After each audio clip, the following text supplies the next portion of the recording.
વર્તમાનપત્રો દ્વારા જ્યારે મને જાણ થઈ ત્યારે મેં મેયરશ્રી સાથે અને એમના હસબન્ડ વિનોદભાઈ સાથે વાત કરી. એમનું કહેવાનું એમ હતું કે એમની આ પૈતૃક જગ્યા એમને મળેલી છે અને એમના કોઈ ભત્રીજાનું જે ગેરેજ પણ ઘણા ટાઈમથી ચાલુ હતું વગેરે. તો એ જે કાંઈ પ્રક્રિયા કરી અને એમને બાંધકામ કરવાનું કીધું તો એ સૂચિતમાં બાંધકામ ન થઈ શકે એ વિવાદ છે અને એ સત્ય હકીકત છે કે એમાં ન જ કરી શકાય.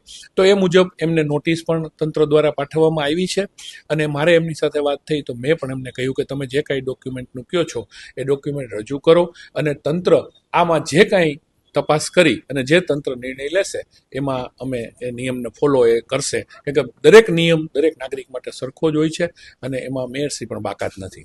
એ તંત્રનો નિર્ણય હોય છે. તંત્ર એની તપાસ કરી, તંત્રએ એક નોટિસ પણ એમને પાઠવી દીધી છે ઓલરેડી અને તંત્ર એ નિર્ણય કરતું હોય છે. સંગઠનનો એમાં કોઈ રોલ નથી હોતો અને અમે તંત્રને ક્યાંય રોકટોક કરવાના નથી. જે કાંઈ નિયમો લાગુ પડતા હશે એ બધા આમાં પણ લાગુ પડશે.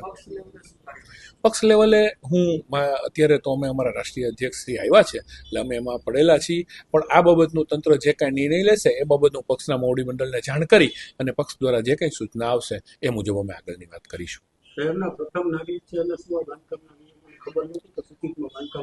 મેં પ્રથમ પણ આપને કહ્યું આપના માધ્યમથી કે કોઈ પણ નાગરિકને બધા જ નિયમો સરકારના લાગુ પડતા હોય છે.